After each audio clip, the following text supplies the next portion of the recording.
Welcome to the new podcast. Welcome to the new episode of All That Jazz. I'm your host, Matyash, and today I have with me Liz Peterson. Welcome to the podcast. Hi, Matt. Thank you so much for having me. This is Thank- such a treat to be able to communicate with each other like across the globe, right? I think a real silver lining to lockdown was being online more and being able to make these connections. So thanks for having me. Thank you for being on. Yeah, it's amazing because I think you're Pacific time, so that's a 8 or 9 time zone difference between here and there, between Europe and West Coast. And Yes, not quite noon here. Yeah, and I understand you are a fellow podcaster and also do radio as well. So that's really interesting. So you do a Raise the Vibe show that you have. Is that voice only, or is that also video as well? Voice and video. Yeah, Voice and Raise the video. Vibe with Liz. Yep, it's called Raise the Okay. Vibe with Liz. I'm on YouTube, and everybody can find me on Instagram and Facebook at Raise the Vibe with Liz. And I've been doing that for about, it was, let's see, my 1 year anniversary was in March. And then I Mhm. also do a local radio show here on Vashon Island in the state of Washington called Raise the Vibe. Yeah, Cool. it's really fun. So and you're also a intuitive energy healer and a spiritual coach.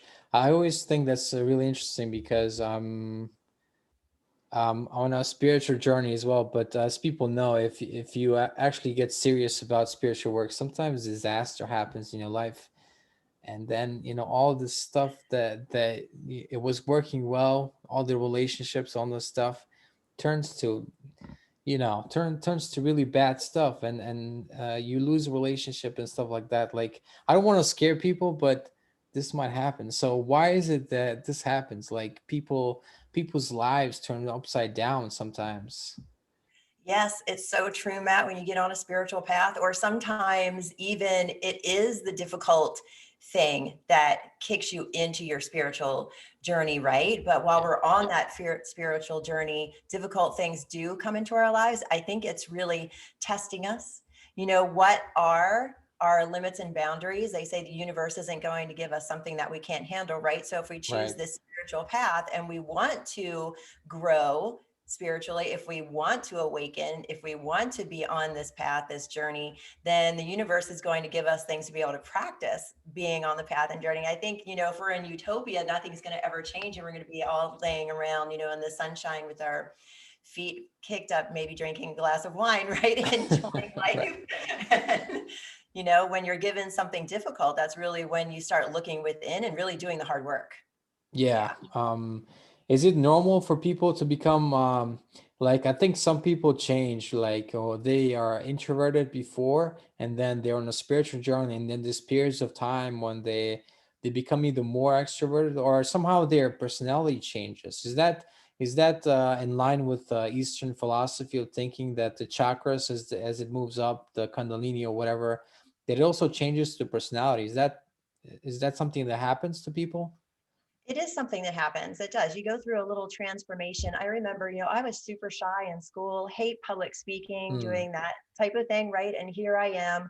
I have a healing business. I have a radio show, a podcast. I'm getting more comfortable speaking in public, getting out more, being more of an extrovert. I think when you start opening your chakras too, you're really getting in alignment with your soul. You're opening your voice. You're stepping into your personal power. You're getting empowered, you know and really seeking out those passions in life. So yeah, as we open up and grow and mature, and that really plays a part too. As we experience life, we get more under our belts, right? We get more Yeah. experiences. We get a broader view, a broader perspective, and a different way of looking at life. Plus, we have all these things that we've learned where we can apply them to our life now, and it's growth. Like they say, with age comes wisdom. It does, because with age comes experience, right? Right. If people start coming out of their shell, especially in their late 30s, 40s, really Yeah, stepping into their own. I think there was a stat for murder and stuff like that I saw, and most of the murders commit when usually between ages of 18 to 35 or 39, something like that. And I guess some of it is driven by testosterone, but I guess some of it as well, like people, especially men, learn to grow up maybe later in life for some of them. And I'm okay. Let me backtrack a little bit since I'm going down this track. Let me ask you this: What do you Sure. think No, I about like where you're going with this. I have something to say. Go ahead. what do you think about good versus evil? Do you think there's some people on Earth that are just evil, just Mm. bad? Well, I'm going to backtrack a little bit and say that the ages between 18 and 35, I think we're learning about who we are, and we're coming out of this me, ego, really not Mm, really thinking about other, right? We don't really think about other unless like we have a child or we get married or someone passes or there's a catastrophe that happens and we have to think about other, right? So it's this stepping into a broader way of thinking about other. Plus you're going from a place where you're emotionally immature and reacting all the time to personal growth, and you're learning patience, you're learning personal growth, you're learning yeah, strategy. So you're learning how to respond to the world instead of react. So I think that has something to do with the two. I do think that there is good and evil. I think that there's good and evil spiritually, and I think there's good and evil on the planet. I've thought that ever since I was a little kid. I've never really understood right. why evil exists. I know that we live in duality. This is 3D duality, and we have to have both sides, right? Good and evil, yin and yang, positive, negative. But unfortunately, it does exist. Yeah, I Yeah. experienced it even as a child. Yeah. I mean, I guess the soul cannot be hurt because even if you kill somebody, they still survive. But obviously, it's very painful. Or it's, if somebody cuts your hand off or something, obviously, this is gonna hurt. And Yeah. And but it's going to disrupt your life path. yeah, That's where humans kind of get in the way. yeah. Do you think some of the stuff that some of the tragedies that happen in people's life, do you think they're predetermined, like predestined? That is such a sensitive subject because a Is lot it? of terrible things have happened to a lot of people, good people. And I would say that um, we live multiple lives. Yes, if you believed in that.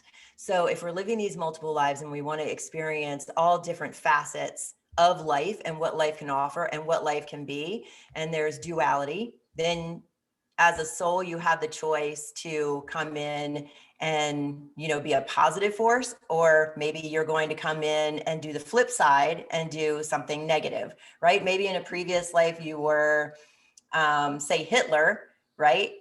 Awful Mm, example. And then in this life, you'll come back and be a philanthropist and be helping people around the world, right? Or vice versa.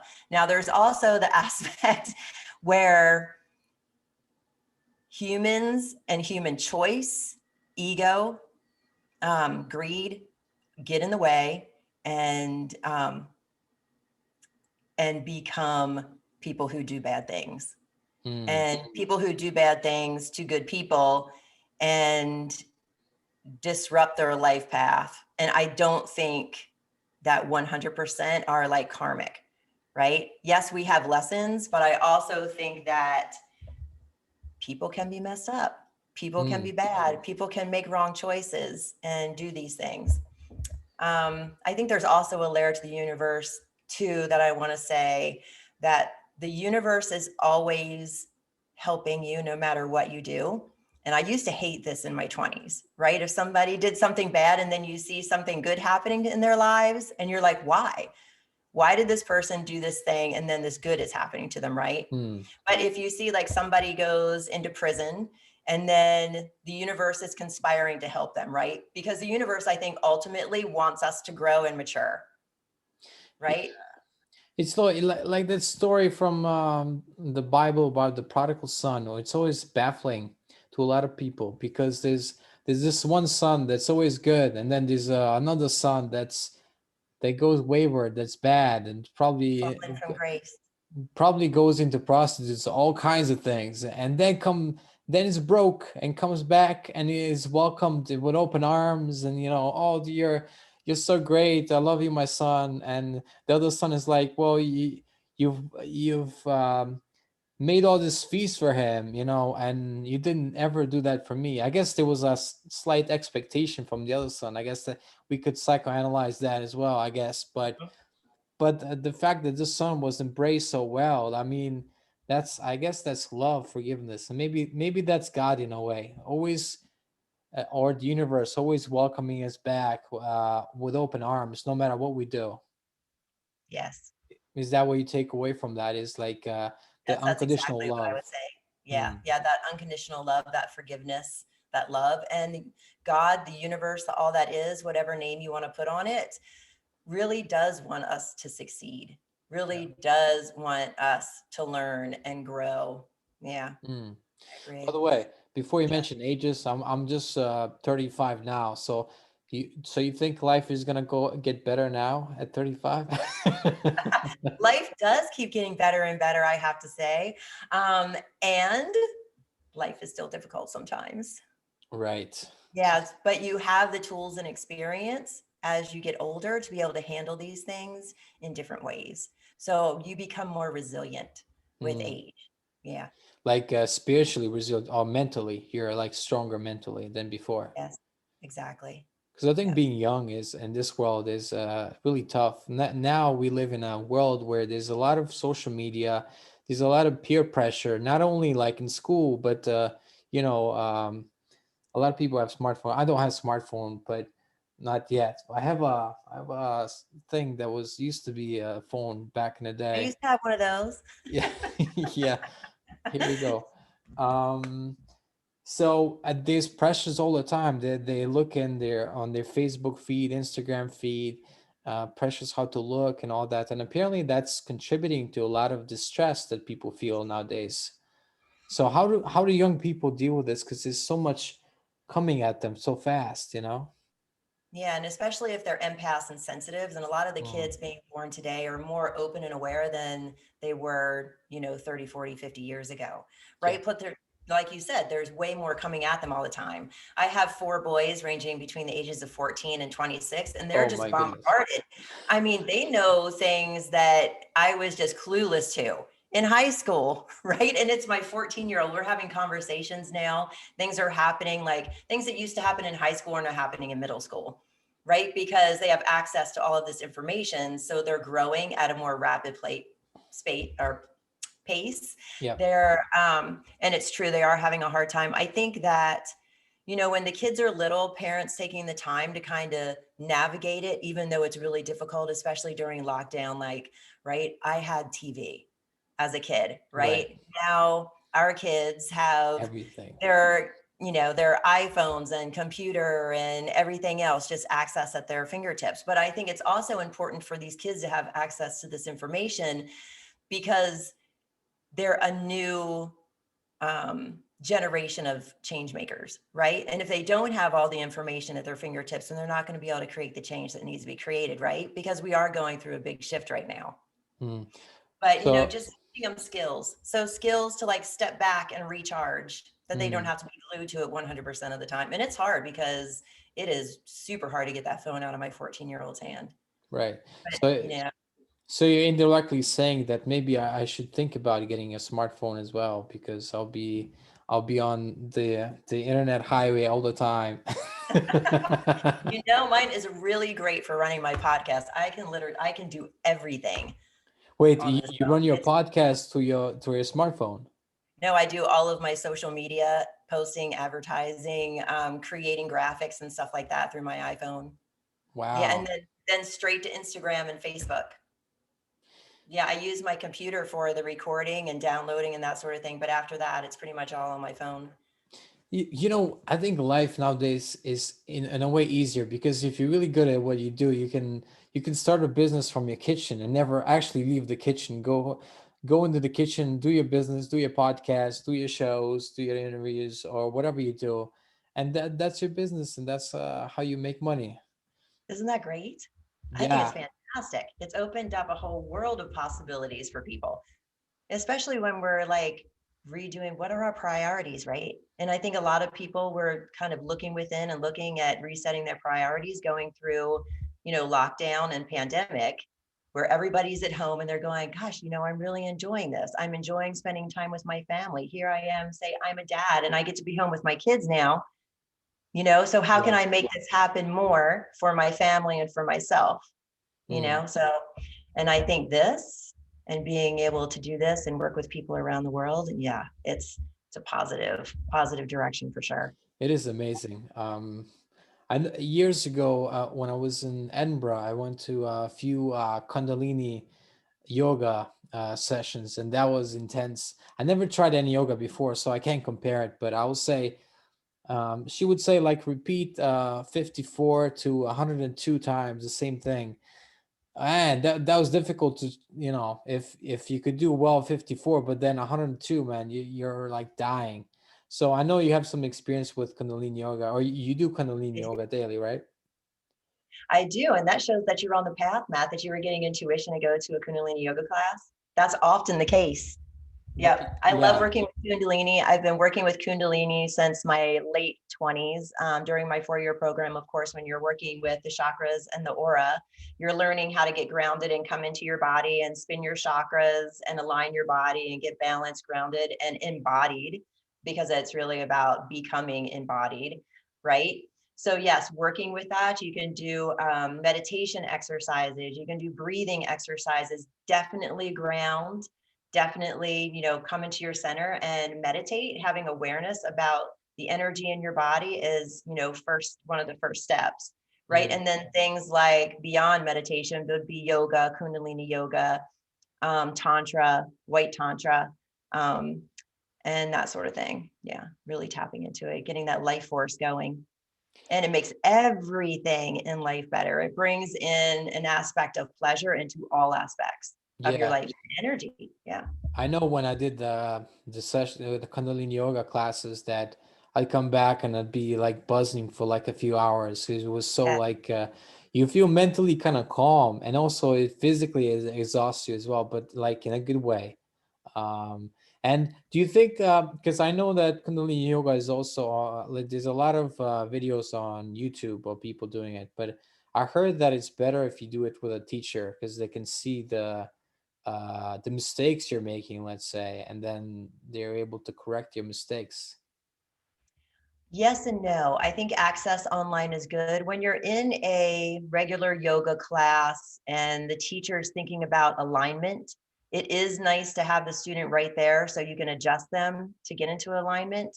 Kundalini yoga, since you're doing a few different postures and pranayama, which is the breath work and that sort of thing, I think it's less important that you're in person and being Right. able to go around and correct the students.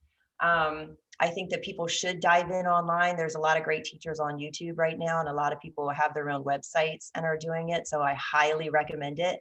It's really great for opening up your chakras and getting your energy flowing.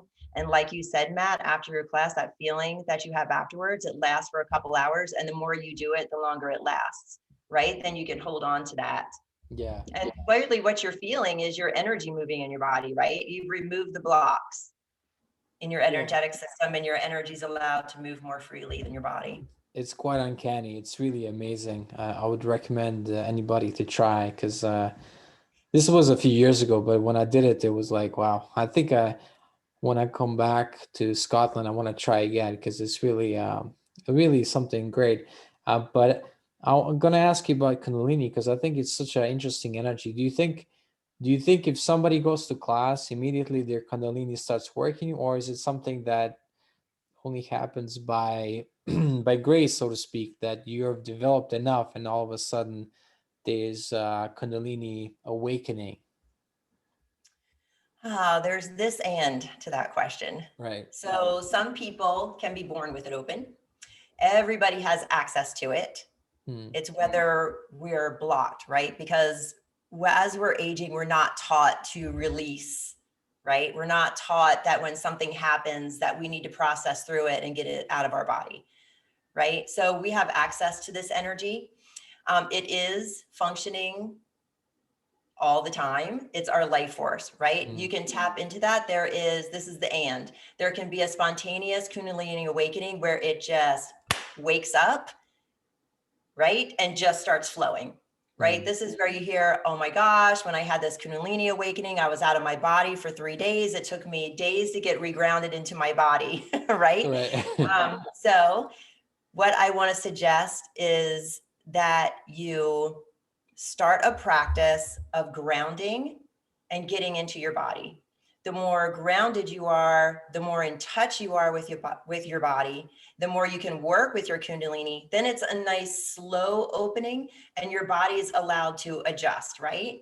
It's like when we're getting these downloads from the universe and our body feels uncomfortable because our energetic system has ramped up and our physical body has to catch up. Right. That's what the Kundalini energy has to do. So the more that we're working on our physical body and our spiritual body and easing it into awakening, then it's an easier path of just having that spontaneous, Kundalini awakening where it's just like, all of a sudden I'm seeing the universe and the eye, in my third eye and that sort of thing. And I'm ungrounded and my body can't handle it. I can't sleep and this, that, or the other, right? It's way nicer to have a nice awakening where you're actually working with your body, you're strengthening your body with yoga or Kundalini yoga, you're doing grounding, you're meditating all the time. It's starting to come online in a nice, graceful way. And then your physical body and your energetic body can handle it better. And the stronger your physical body and your energetic body gets, the more Kundalini you can run. So Right. after doing years of practice, then, you're starting to step into where you're running your Kundalini all the time, right? You can tap into it. You can turn it on when you need to for work and that sort of thing. And it really does Yeah. benefit your entire life. And it's interesting because there's a lot. I think there's a lot more people experiencing Kundalini than it used to be like years ago. Because I know that Carl Jung, the famous psychoanalyst, wrote some things about Kundalini, and that he didn't think that there was going to be a lot of people that are going to have Kundalini experiences, and yeah, and now look at the world. There's a lot more people experiencing it, and I think last year's pandemic sped up the process because a lot of people were forced to be at home and to listen to their own thoughts without being disturbed by their job or whatever, being distracted. So yeah, let's Yeah, and it's okay. part of awakening. It's part Yeah. of that global awakening. I think, how they say, oh, when there's a death in the family or a divorce or a child being born or something like that, those are initiations into personal growth, right? Those are those times where we start looking within and looking at ourselves. And I think that this pandemic was really a global awakening. It's like, everybody was experiencing difficulty, right? When you experience difficulty, you start to do the work. You start to go within, like you were saying. So it's really a lot. I'm seeing it in my clients too, in my work. When I'm getting my clients, a lot of clients are waking up. And then my clients who are therapists and healers, they're seeing their clients opening up. Everybody's going through a dark night of the soul. Dark night of the soul is a definite spiritual awakening. And it's just having the tools, looking out and going, okay, what can I do to support myself during this awakening? Am I eating better? Am I getting out in nature? What would Right? you There are things that we say? can Right. What would you say is the dark night of the soul? How do people like, is it just feeling really bad, like kind of depressive, manic? do. Yeah. So dark night of the soul is a really kind of falling from grace where you're going into a depression of sorts, anxiety. You may have experienced a loss. You may have experienced loss via divorce, loss of a loved one, and or you have depression and you can dip, right? So that dark night of the soul is that really falling apart of identity. It could be depression. It could be anxiety and panic attacks. It's going into that hopelessness space Yeah. sometimes. I've, And I've been in that space. Yeah. it's Sometimes. not a nice space. I've been in that space as well. Yeah. But it really is, it can be a seed for personal growth if a person is resilient enough to want to do the work it takes to come out of it and really get to the other side. And it is work. But it seems similar to regular depression. How would you know you have the dark night, specifically that? Because you think it's connected to some spiritual problem as well. Like earlier when you said like when somebody's ungrounded, like I can never figure when I'm grounded or not. Maybe that's my problem. When we're ungrounded, we can be, let's see, meditating and wanting to leave our bodies, right? We can Oh. also be in a state of thinking where we're constantly going, constantly thinking, always in our head, right? Being grounded is really feeling the weight of your soul within your body and being grounded to where you're balanced and calm and Mm. peaceful and able to make decisions without panic or worry or something like that. I do want to add, when it comes to, go back a little bit to the depression, that people sometimes do have a chemical imbalance and have to work with that. That is, Yeah. common. And I apologize, to those persons who are experiencing that. And sometimes it's not an option to go off medication and be on, natural sources. Um, but there's also an aspect, if you're experiencing a dark night and it's not chemically influenced, right? That there are components of wounding that can happen during childhood and beyond, right? They get stuck in our bodies that we're not dealing with. We're ignoring our emotions, right? And then they turn into anxiety, Right. panic, depression as well. So we really need to learn how to go within and kind of unwrap our wounds and unwrap our belief systems and really get into a space where we're doing the big healing work. And that the healing work is a huge part of personal growth, Right. because without looking at yourself and your belief systems and where you came from and what you experienced, Mm. how are you supposed to get enlightened if you're not willing to look at yourself? So would you say that somebody, let's stick with depression. If somebody has depression right now, that, Mhm. let's say the drugs are helping them, but they ought to do some other work as well. Maybe I don't know, Kundalini yoga would be a one way to start. It would. Yes. And Yes. Yoga. And yoga often leads to wanting to make your life better. right. A person can go take a yoga class like, oh, this is going to be a great exercise, right? And then they realize subtle shifts in their energy, Mm. right? They notice, wow, I'm really feeling great. I remember going to yoga class for the first time in my early 30s. And when I left, I'm like, oh my gosh, this is the only exercise that I've done where I actually want to eat healthy afterwards. And Right. I think that there really is, that tapping into your soul source. And when you tap into your soul source, you want to eat healthy, right? Right. You want to do good things to your body. You don't want to stay up late and get drunk and do all these Right. other things, right? But You want to start turning on the healthy switch. you know what happened to me though? I went to Kundalini yoga class, and then after I was with a friend, and after I went to the store and I bought a Snickers bar, and she was like roasting me. She's like, "Oh, how can you go to a yoga class and then you eat Snickers?" Da, da, da."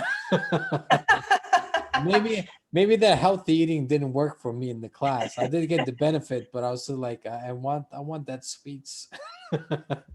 What's interesting to look at is sometimes moving the energy can trigger our wounds and our coping mechanisms. Oh So yes. say that we have a wound triggered and our way to cope is eating, right? Then all of a sudden, like in the pandemic, people found themselves like sitting on the couch eating a bag of chips, Yeah. right? Because it's comforting, Mhm. right? That's their way of coping, right? And Yeah. sometimes, when you're doing the Kundalini yoga and you're moving the blocks, it can also trigger your coping mechanisms, right? Because it's removing the blocks and kind of freeing those emotions and things that you're Mm. not dealing with, and they're moving out, which is what we want, right? Right. And then there's also, hey, this was just my first Kundalini class and it hasn't really sunk in yet. You know that these subtle shifts are happening to my body. And I really love a Snickers bar because it tastes really good. you Yeah. know? I think I think that addiction is common though. Sugar is such a common addiction in today's world, and a lot of people are addicted to it. And um, is there something like an energy healer can do, such as yourself, to heal people of this addiction, or it's just like straight up, you just have to avoid it, like an alcoholic avoiding alcohol, just avoid it. Yes. And with this one too. So it's, as an energy healer, I try to empower the person that's on my table to do the work, right? So I can do the work by removing the blocks or having discussions about where those addictions came from. Yeah. What were the wounds? What were the belief systems? What are you, why are you using this as a coping skill? And setting up like healthy habits and stuff like that. But really for the person, it's doing work, because a Yeah. person can come into me and leave my office feeling great, and 2 hours later choose not to do the work and grab a glass of wine or something like that, right? So it's really making the conscious choice, to not grab that Right. wine, not grab the sugar, to not grab whatever your addiction is. Yeah. So your sessions in a way come with homework. You're like, you have to meditate a little bit, or you have to refrain from eating too much ice cream today, or something. Not all the time, but sometimes they do. Okay. So did you Yeah. get messages sometimes, and you're like, this person should just avoid eating Snickers from now on? I did have a client the other day, and I'm like, I'm really seeing you sitting down with a big healthy salad, and then she came to me the week later and said, yes, there's this detox that I need to do, that's healthy for my body. And I'm like, oh, now I know, inside I'm like, oh, now I know why I saw you eating that big salad, because you needed to detox, right? Hmm. And part Interesting. of So, detox is healthy eating. So yes, I do get intuition when I'm working with my clients to change this, that, or the other. do you ever get, so this is an interesting question. Do you ever get the image that, I think this person should just eat a big steak and something nice like that? I've never run into that before. Because what I ask is that there's a guy called Jordan Peterson I really respect, and he had all sorts of physical problems and all that. He's genetically predisposed to some kind of illness. I don't remember what it is, but through his daughter started. She had similar problems, obviously, same genes. So she started using a meat only diet, and she got Oh, better. yeah. And then he started it, and then he eats a steak or two a day, and he's the healthier than ever. I mean, That really beside, works for some people. yeah, it's really crazy. Like, I never thought I would see from one extreme raw vegan, and the other extreme is two steaks a day.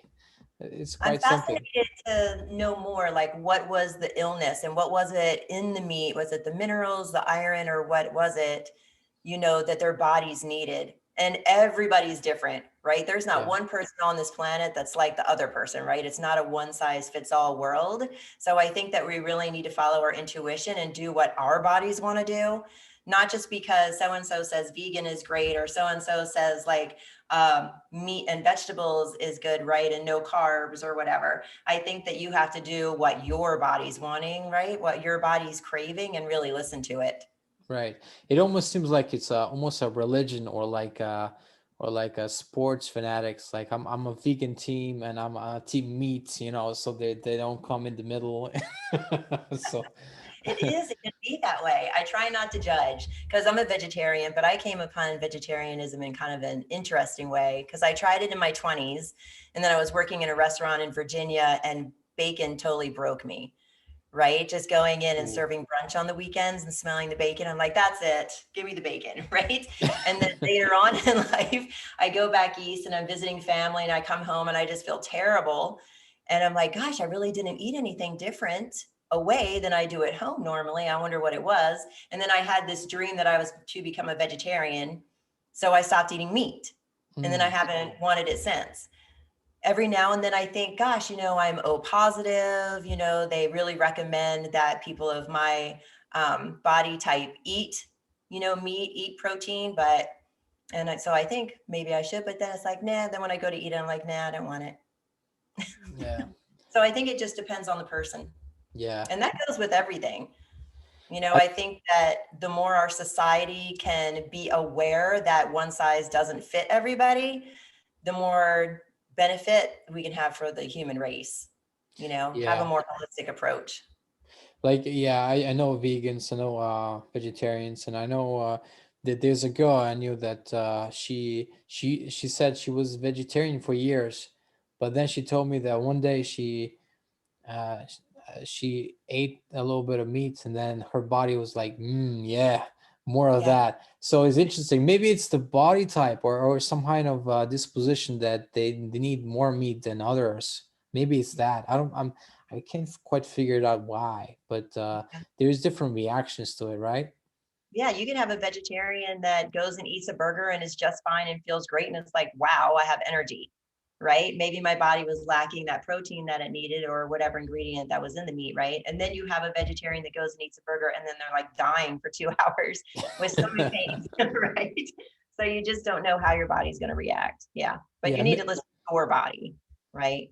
Not what somebody else's body wants you to do. maybe there's also the mental component as well, the belief system. If you think something, eating something is bad for you, like let's say I'll take a banal example, but if you really think that eating eggs is bad for you, like it's gonna be bad for you, then it's probably gonna be bad for you, you There know. is a component that you can talk yourself into things, Hmm. because belief systems are powerful and the mind really listens, Yeah. you What, know. what if I really believe that sneakers are good for me? Do you think that would work? I think that you'll be great. It just depends on if your subconscious is on board or not. All right. So the conscious mind, I totally convinced it. And then subconscious mind is like, nah, I don't believe you. Exactly. Oh, I have an idea. What if I go to a hypnotist and convince myself this is good for me and then be like, yeah, this is really good. Snickers for life. Right. So you train in the Barbara Brennan technique. I did.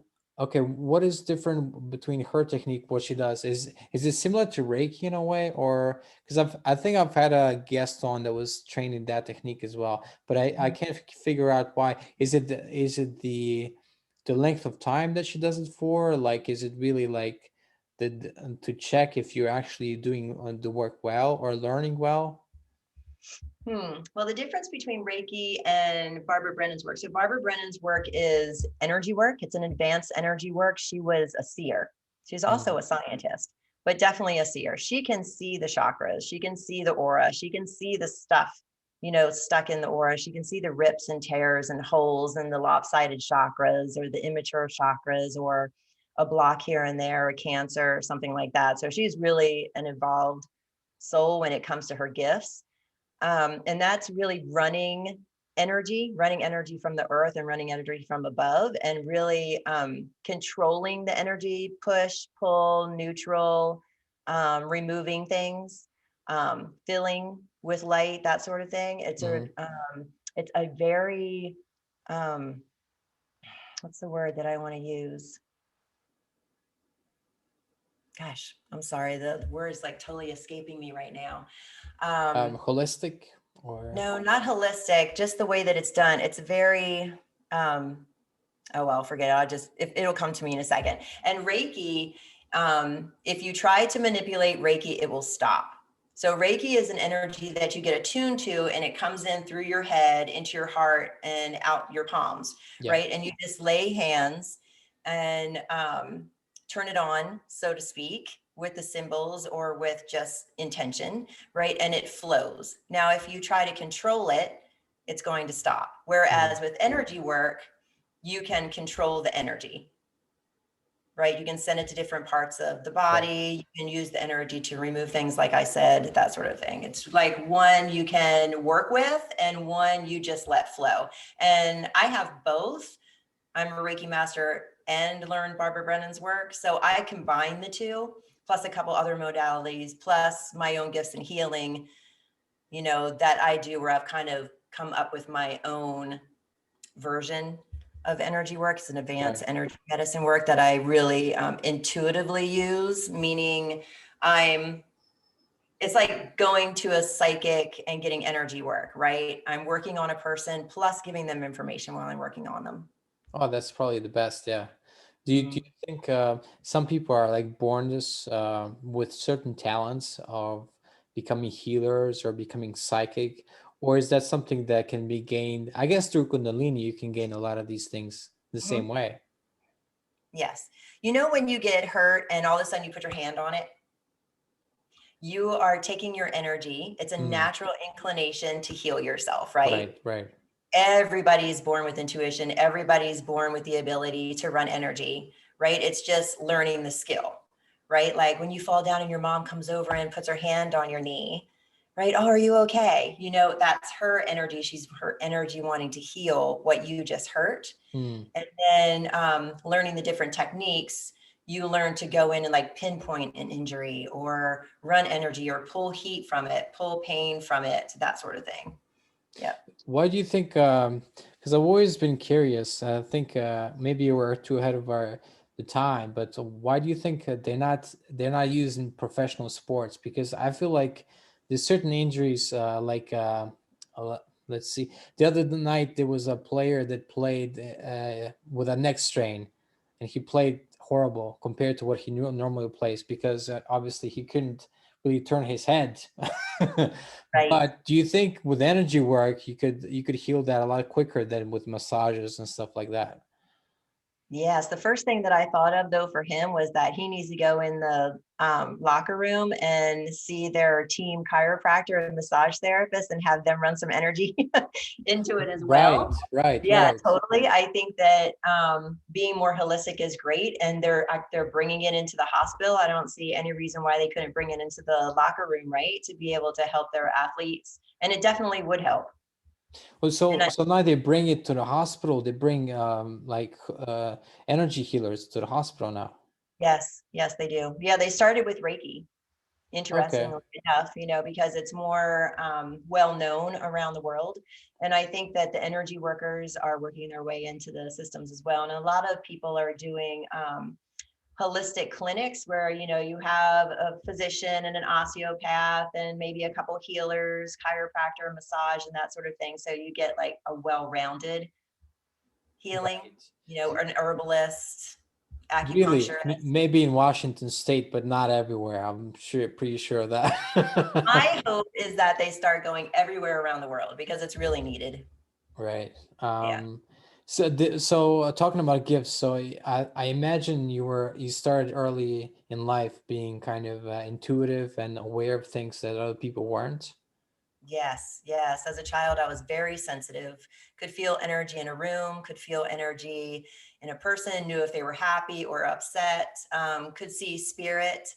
I remember one time waking up in the middle of the night when I was young and saw a white spirit sitting by my sister's head looking out the window, you know, and she turns and says, shh, and goes back to looking out the window, right?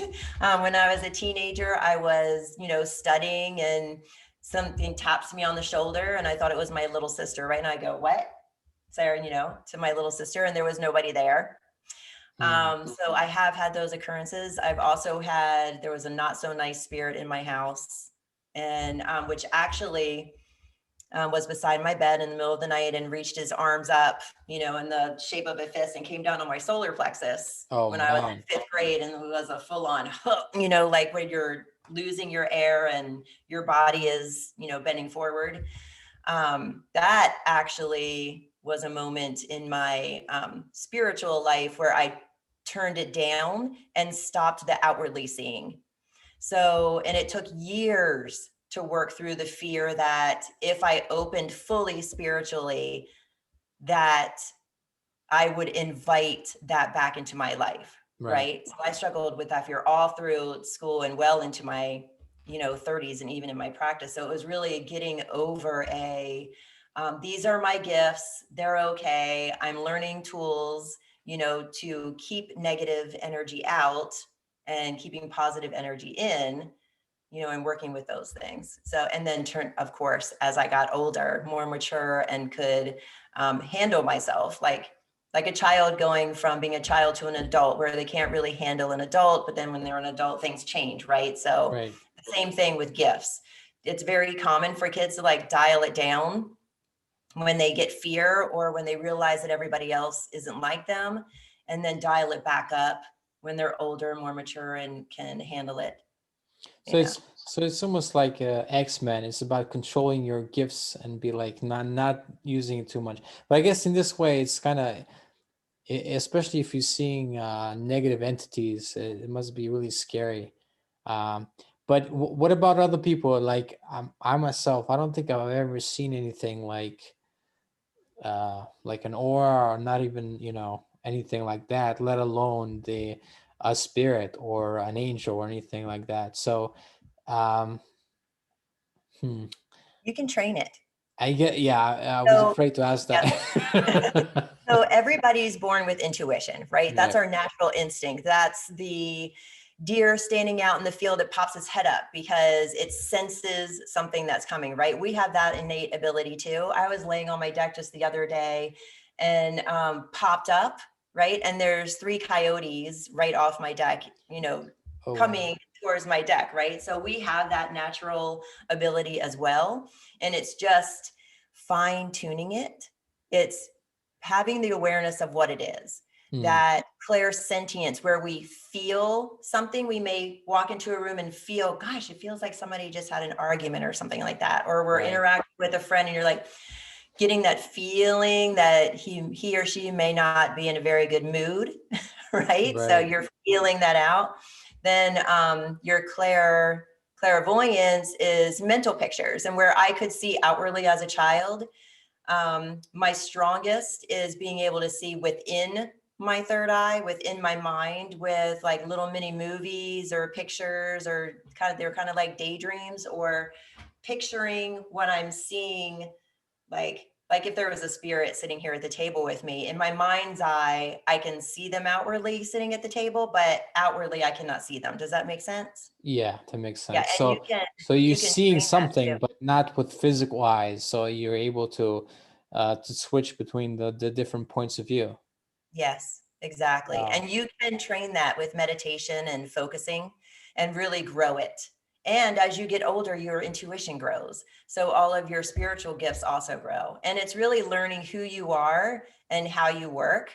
Like, do you feel things? Do you see things? Do you smell things? Do you hear things? Or do you just know things? I There's just a Sometimes claircognizance. I just know things, yeah. Yeah. But You're claircognizant, and that's really coming online in a lot of people these days. yeah, Just just knowing. knowing things. Yeah. Is clear knowing. Is that also the gut feeling where people are like, yeah, just had a bad feeling about this, or just had a gut feeling that I should go for something, and it worked out. Yeah, that's clairsentience, Hmm. that clear feeling, Because that gut instinct. okay, I'm gonna bring, so some people are not gonna like this, but I'm gonna bring him in.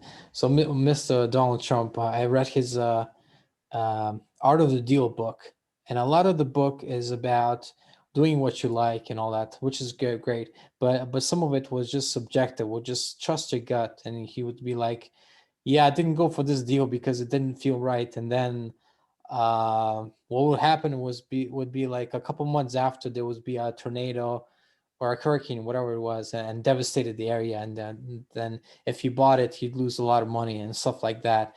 Or sometimes you'd meet somebody and be like, I just had a gut feeling that this guy is solid, or the opposite as well. So even though Yeah, so he was taught.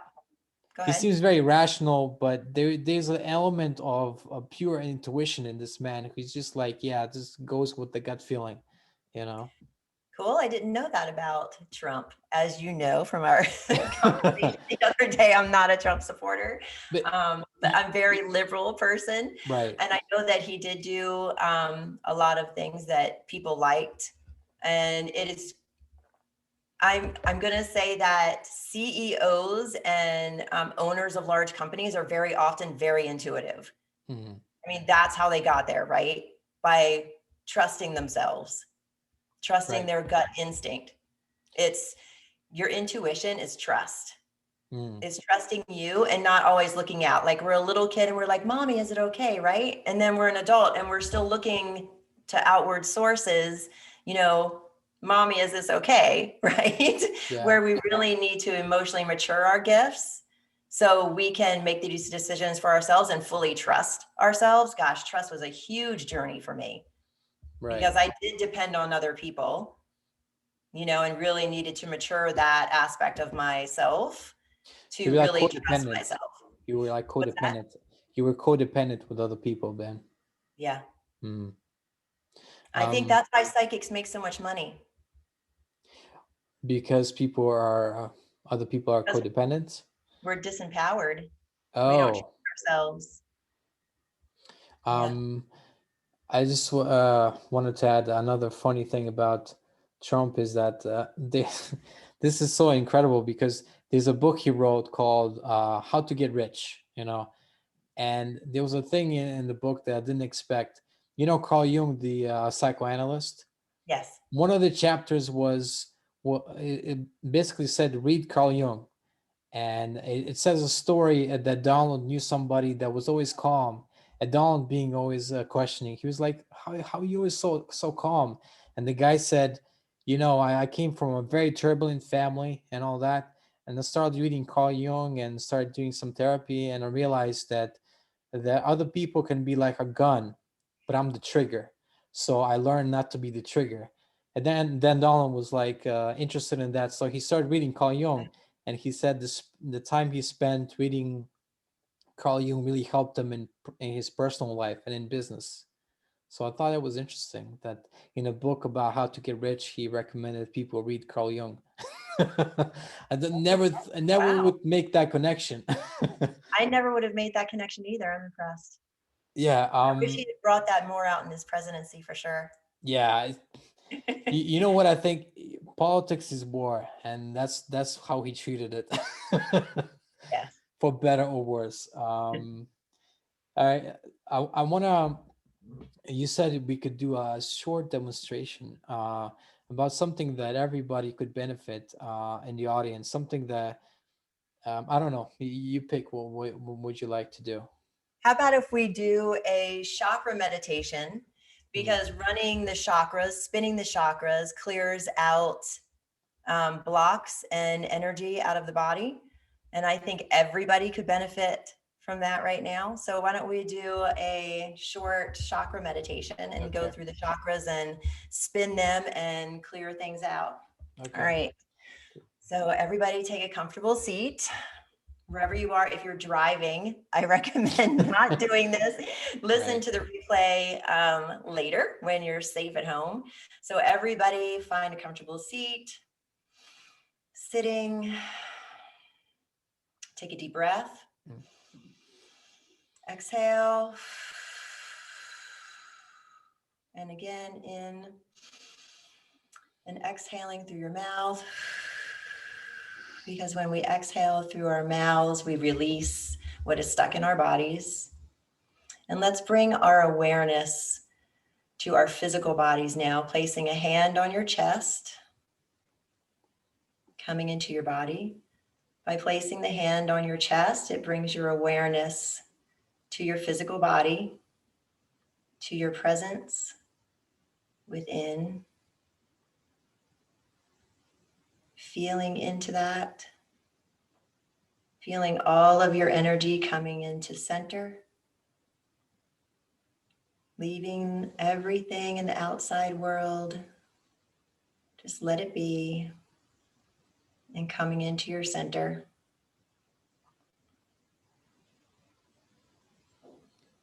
Releasing that thing you have to do in 10 minutes. Releasing your phone. Releasing any thoughts you were having earlier. Pulling your energy back into yourself from all of these outside sources. Bringing your energy back in.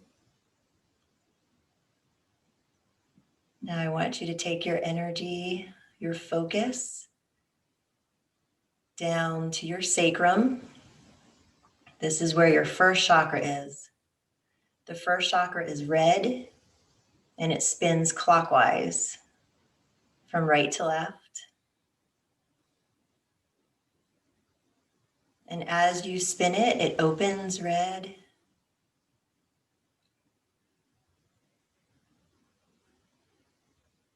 It clears. It moves energy. And send a cord down into the center of the earth, to the molten core of the planet, and wrap this cord around a rock. This is your grounding cord. And now that your grounding cord is in place, you can pull the energy up into your first chakra from this cord. You are grounded and you have access to this energy. And as you move this energy up, we move to the navel. 2 inches below the navel is your second chakra, spinning orange from right to left, clockwise. And as you spin it, the energy is free to run. Anything that was stuck in this chakra would be spun out. Any blocks would be removed so the energy can flow freely. Stepping into your power, your pleasure, your passion. Energy coming up from that grounding cord into your first chakra. A sense of safety, security, moving up to second chakra. Personal power, empowerment. Moving now to the third chakra. Yellow. Spinning clockwise. Let the yellow expand. This is family of origin, feelings of self and other, spinning clockwise. Take a deep breath. Let the energy move into your stomach area. The energy is traveling up from the first, the second, to the third. Blocks are moving. Your third chakra is opening. It is flowing freely and moving into the heart. The heart chakra is green. Spinning clockwise. It's love. Can also be pink. Spinning green. Flowing freely. Removing blocks in your energy system. As we spin the chakras, we spin out everything that does not belong to us. And we fill ourselves with healing light and healing energy. Pulling energy up from the earth through the first chakra, second chakra, third chakra, fourth chakra. Moving up to the fifth now at the throat. It is sky blue, spinning clockwise. As it spins, it removes all negative energy. This is your voice, your creativity. Spinning from right to left clockwise. It's important to have your voice in the world. Your fifth chakra is also connected to your second chakra. You speak your purpose and your passion and creativity through your fifth chakra, sky blue. Flowing freely, open voices. Pulling energy up from the planet through the first chakra, second chakra, third chakra, fourth chakra, fifth chakra, up into the head now, between your brows with the sixth chakra, third eye, intuition, indigo blue, spinning clockwise, spinning all negativity out, removing all blocks so energy can flow up your spine, pulling energy up through the first, second, third, fourth, fifth to the sixth. Take a deep breath, inhale that energy.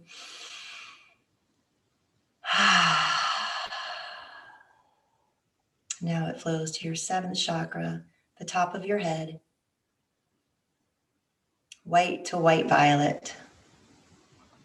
Your connection to spirit, all that is, knowing, your connection to knowing.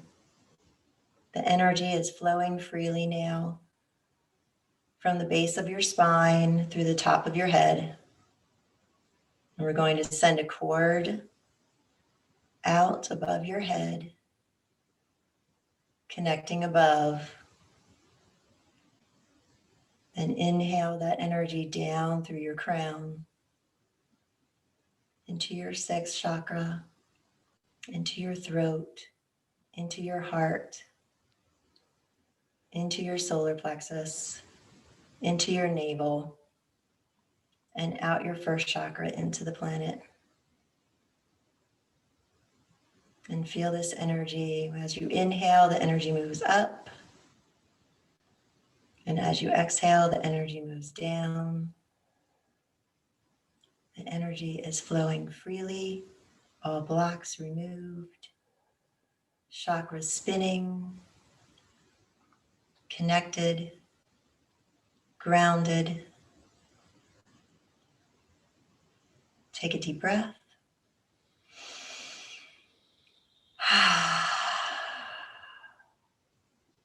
And start to come back to your chest now. And just know that you can hold on to this throughout the day. You can come back to this feeling at any time. Start to wiggle your toes and your fingers. Coming back into the room now. Let your eyes gently flutter open. And take a deep breath.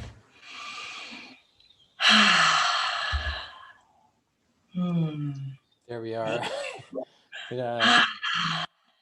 Mini meditation during the podcast. Yes, it was lovely. Now everybody's open and flowing and connected to the planet and connected to source. For a little bit, I didn't know where I was. I was like, whoa.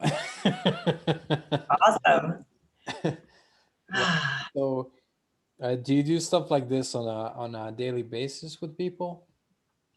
I do this on a daily basis with myself, and I will be opening up a practice probably online, doing live meditations and working with my clients as well. Yeah. Things to come. Yes. Right. Projects to do. So, Yes. what kind of things are your clients most often struggling? I imagine it would be stress and things related to that. Stress is a big one. Stress, relationship issues, loss, grief, physical injuries. I can work on anything. Yeah, I do the advanced energy work. I do the intuitive work. I really work on a quantum level where I'm working with all the layers of the field and of the universe, so to speak, even going in directions of time. Time isn't linear, so I'm tapping into past lives quite often. And a lot of people, especially now, are working with their past lives. We bring a lot of stuff in, from those past lives, and they intertwine with things that we're doing in this life. So it's good to unravel those and work on those so our soul can release those. So they're not functioning in our current life.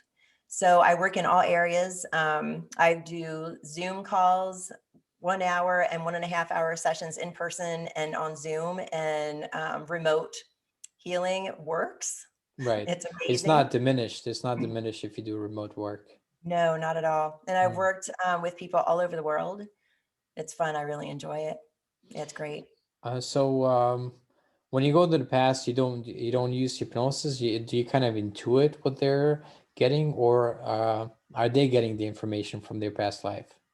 I intuit it, and then they'll go, oh, that, could be why I'm experiencing X, Y, or Z, or maybe this is why I had these feelings around this person or that person, or, that sort of thing. I was working on a client the other day, and her power animal actually stepped forward, and I could feel myself with a headdress. And then as I'm explaining this to her, she validates it by saying that at a previous healer, he also felt as though he was wearing the headdress of her power animal for validation. So I What's a thought that was really fun. what's a power animal? A power animal is any animal, bird that's on the planet who's in spirit that can help us from the other side. Yes, it's a Native Wait. American. Okay. What does that mean? Does the bird come to you and you're like, oh, this is comforting me today? Or It can be that way. I have a red-tailed hawk that flies over my house all the time. The first shaman that I went to, I was 21 years old, and she did a soul retrieval for me and told me that I had a red-tailed hawk that was a power animal. And that's a cool another animal, I guess. another Yeah. twin animal that was guarding my heart. And these animals have come in and out of my life throughout my life since I even dream about them. So your power animal can come to you in a dream. They can cross your path when you're, out in your yard or on a hike or something like that.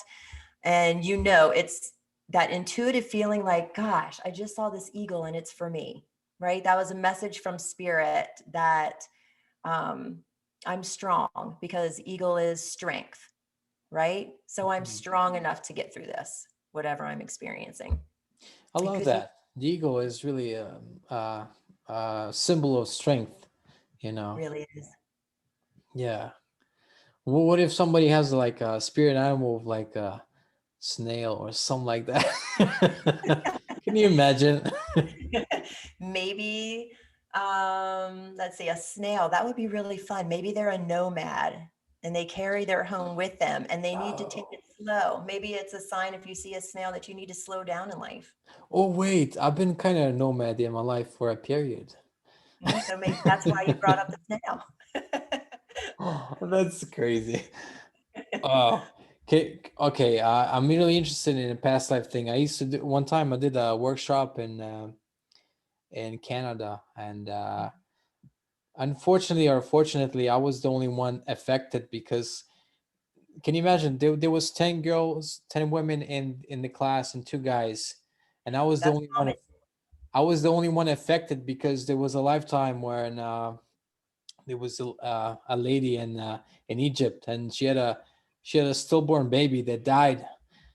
So for some reason, I don't know. I was skeptical, but for some reason, it hit me emotionally, and and I had to like go outside. She's like, the teacher was like, "Yeah, go outside for a little bit," and then she had to Wow. do work on me to get me to be back in the present. Yes. It was crazy. So, Oh, I wonder if maybe, hmm, because when we go through lives, we didn't always have modern medicine and we lost our children often, yeah. right? So a lot in this time, like when our children are being born, we can have these um, higher than normal fears around losing our children, right? Yeah. And that could be a reason why. It's not just a parent's normal reaction to the possibilities, right? It's bringing in that past life, or maybe we were that baby, Oh, that passed in that yeah. past life, I'm and we're in this workshop with this person because we had that connection, and you were possibly the baby that she lost. These things can be powerful. No, no, it was getting that I was the woman and that I lost. Ah, And that's why I was affected. I wow, was it's like, oh powerful. no. It wasn't like intellectual. It was just like it was just sadness. I would think of the event and all of a sudden I would be like feel so sad. I would be like almost crying. It was crazy. Yeah, your soul knows. Yeah. So I wonder how quick you can access these past lifetime. Do we have permission to do a short demonstration? Wow, we could. This would be a first for me in this Yeah. type of a situation in an interview where I can access this. How would you like me? What would you like to work on? Oh, I need to connect it to I need to connect it to something that's happening in my life. Sure. And I have permission. Yeah. Okay. Okay. I'm gonna try not. Let's see. Something not involving directly other people. Okay. Solidarity. I would say that there's a tendency in my life to lack solidarity for whatever reason. I tend to be like, I'm just gonna go it alone. I'm gonna yeah, I'm gonna do my own thing, and that comes at the expense, I guess, of being in solidarity with in a group environment, because I'm also Mm, like, I want to do it by myself, or I want to do my own thing. okay, I see you in a crowd. So you're in a Oh, crowd. This is you're late 1600s, early 1700s. You're in a crowd, you've been singled out, you're restrained, oh shit. you stood up for something, and whoever it was didn't like it. You were arrested, and I see a guillotine. So I was going with you're about to be hung, right? But and the crowd is reacting. So the crowd is yelling, and you're standing there in fear. Yep. And this is really common. So it's very common to have these situations in our past lives where we stood up for something and it didn't go so well. We were just being ourselves and it didn't go so well, right? And then we ended up executed or on public display. Was this England or France or something? Sounds like that.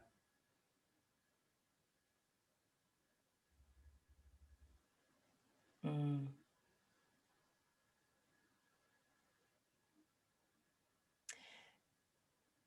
I'm thinking Paris, definitely Europe, not England. Um, yep. And the borders weren't Yeah. what they are now. Yeah. Is when the borders aren't what they are now, is what I'm hearing. Yeah. So it wouldn't have been called that, Yeah. those two specific things then. I'm not getting a town though. That's so basically they killed me. They cut Yeah. off my head. So basically what you need to do to be able to stand up for yourself is really work with your soul. That was then. That was that lifetime where you stood up and that happened, and this is now. Hmm. That something similar could happen, right? Where people aren't happy with you, but it's Yeah. not going to end in your death, right? So Right. there's not that worry. So this is actually good. I'm hearing that this podcast is actually good for you to work out that soul's karma, to be able to have a voice in this life and be safe, where you Yeah. weren't able to have your voice in that last life. So I support Trump. So what are you gonna do? And we all need to learn how to get along. Yes, that's it. We can be friends. A Trump Wow, supporter, a that's non-Trump quite supporter, interesting. because it's all about not having separation, right? And talking to each other and having conversations and not getting triggered by these conversations or having it be my way or your way, right? We can just listen to our views and accept each other for who we are, right? Yeah. That's what unity is. Um, do you know that Bradley Cooper movie that featured that song with Lady Gaga? Um, Yes. I love that movie. God, I cried. I haven't seen that movie. I want to see it because I know Bradley directed it, and I think that's just his only movie he directed. But there's a song in that movie, and it's pretty good because Lady Gaga obviously is a genuine. She comes from a musical background. Bradley not so much, but um, I think he had a lot of voice training. Anyway, there's a parody I found the other day. The South African who's really talented. Him and his wife were singing, and she sings for the vocal F and he for the other side. And at one point she's like, "Oh, you offend me." And he's like, "Oh, get over yourself." I thought it was That's so great. hilarious. That is hilarious. I love that. And how true. Yes. Yes. So We all need to get over it. is there anything else we didn't cover that you want to go over before we wrap up this episode? Um, I can't think of anything Mm. except for I would like to tell the audience that you are intuitive, trust yourself. You can use these skills to make your life better, Mm. in your work, in your family, in your daily, everyday life.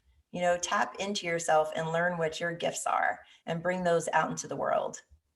Mm. Yeah. What if you don't immediately know your gifts? Is it good to try out different things in life and just be like, where am I getting the joy? Like I think joy and passion is very important, right? Yes, I went on a huge voyage of self-discovery Mm. several times in my life, actually, in my 20s, 30s, and 40s. And it's always re-looking at yourself. How do you do things? What lights you up? How do Yeah. you work? Do you hear things? Do you feel things? Do you see things? You can go with things that you say to, like, wow, I feel this, or I see that you're doing this, right? Those can be clues to how you perceive the world, Yeah. or I just know. I'm gonna bring up Art of the Deal once again, and something very interesting was he did real estate, but he didn't do it for the money. He's like he's like, I do it because I enjoy doing it. So it's like he would build these buildings, but it's not because of the money. The money is a way to keep score. It was a game. It's a game because he has enough money. So he had enough money, but still does. But I think that's so important because like finding something you really like to do, and you might not earn as much as a real estate guy in New York, but I think for me as well, I'm trying to discover that. I think I'm enjoying these podcasts, and that's why I do them, because they're not a waste of time. They're, even though I'm not really earning money, but I'm just learning so much, and I'm enjoying it, and that's why I do it. Yes, same for Yeah. me. And it's giving back to the world, Yes. giving you your voice, Yeah. which is so Cool. important. And it lights you up. I can tell you really enjoy it. You like making connections and communicating with people and getting the word out about different topics. It's important. I feel you. I'm right there with you. Thank you. So thank you so much, Liz Peterson, for Thank you, being on Matt. the podcast. Thank you, Matt. I really appreciate it. It was an honor to be here. I Thank really enjoyed spending time with you today. Thanks and for having me. thank you for being on, and thank you everybody for listening or watching the podcast.